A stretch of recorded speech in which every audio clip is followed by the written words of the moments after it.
Hello friends, welcome back to the many video guys and my YouTube channel guys. Today friend we are going to talk about guys, how can we own OTG connection in Infinix phone device.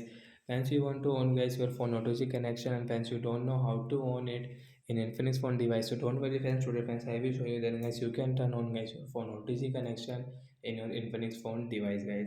So before starting video friends, first of all guys subscribe the channel guys, click the bell icon and like the video guys. So first of all guys we will on our phone setting to own OTG connection. After on phone setting guys you can see this tab setting. So how can you on guys OTG connection? Friends, you will have to click on guys this phone more connection setting guys. Friends, scroll it friends, you can see your OTG connection setting guys, you can on from here and you can use it.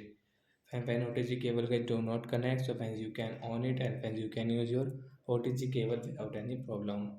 After on guys when your work will done guys, you can off from here. So like that guys we can on and we can off guys OTG connection in Infinix phone device. So bye guys.